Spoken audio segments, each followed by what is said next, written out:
So much to get through with two-time Sports Writer of the Year and friend of the program, Lori Nickel from the Milwaukee Journal-Sentinel this morning. Lori, not on our list, but I got to ask you because you were heavy into the Bucks game last night. Myles Turner gets traded to the Bucks, returns to Indianapolis. They do a nice little tribute video for him, and dude got booed. I felt bad for him. Not his fault. He got traded. What gives down there in Indy? Oh, my What's the matter with those people? Oh, my God.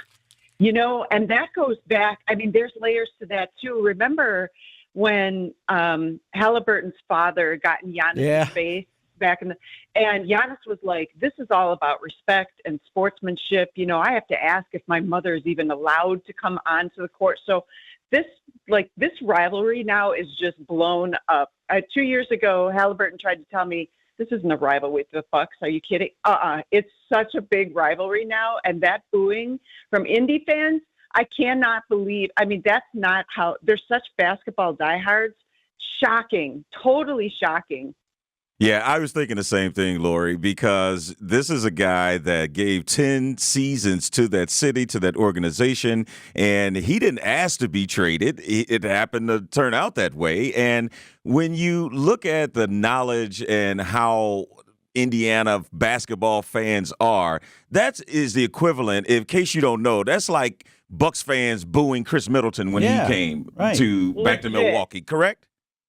Legit. And bonus, he's a totally good dude. I mean, when he got here, you couldn't stop running into him and around Milwaukee. He's like, okay, this is my home now. Like, when he's not playing Legos, he's just out here being like super nice. Oh, and trying to be a leader without stepping on Giannis' toes. Like, I was so selfishly excited that he's coming to Milwaukee to get to cover him just because he's smart. He's a good leader. He's a great player, and he gets booed like that. Those are scars that'll never be erased now. Totally unbelievable. I'm gonna have to ask my Indy reporter friends what the heck that was about. Like, what did we miss? What did he say something, 15 years ago in infancy or something? Like, why would they do that? Crazy. Yeah. I love that for us. Just a bigger chip on our shoulder. All right, got to move on because a number of things I also want to ask you about. You were headed to Madison today to try to make sense of what's going on with that football program.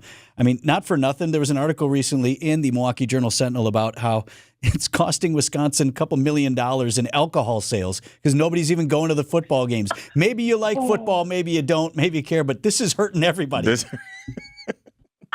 I texted my sons yesterday. I said, hey, I'm going to Madison. I want to interview some fans. Do you have any friends, any kids who I could talk to about football? And they both are like, we don't know anybody who cares about football. I'm like, you're stupid. Do you understand what you just said? Do you understand? Like, there's a certain generation, Gen X, millennial, who understand how big 94 was, how big the Barry. Yeah, so things are bad. I'm glad that we're not selling alcohol as much, but yeah, I think the level of how irrelevant that team is. Even though the reporters asking me, why are you going to Madison? There's so much happening in Green Bay, so much happening with Milwaukee, the Bucks, and I'm like, yeah, I got to get out there and find out what's going on. So that's not something you want to hear about your program. Irrelevant. No, absolutely not. Yeah, absolutely not. Go ahead, Vin. Hey, well, since you touched on it, one more thing. I really want to highlight the piece that you put together on Micah Parsons of the Green Bay Packers. Just an extraordinary story. I love listening to the guy speak. He always says interesting things. What stood out most to me in your piece was how defensive coordinator Jeff Hafley said that this player added to their team is making the coaching staff better because he challenges them in different ways. I thought that was fascinating. I did too, and it's not just that Micah Parsons has a coach's mind. I mean, this man is going to be a head coach one day if he so chooses, the terrible hours and the stress and all that. He has a coach's mind. But Jeff told me that because he's so good and he's such a special talent, opposing offenses are not giving them what they've shown on tape, what they've been trying to protect their quarterback through other games.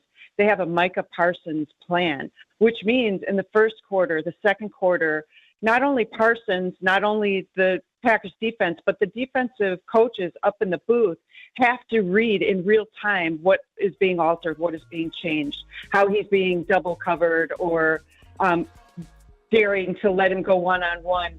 that is changing them in real time during a game. And that is stretching the coach's imagination as well and making them adjust. So that's how special Parsons is. That's how lucky Green Bay is to have him. Piece is a great read in the Milwaukee Journal-Sentinel. You can check it out online. Lori Nickel, two-time Sports Writer of the Year and friend of the program. Thanks so much, Lori. Great catching up with you.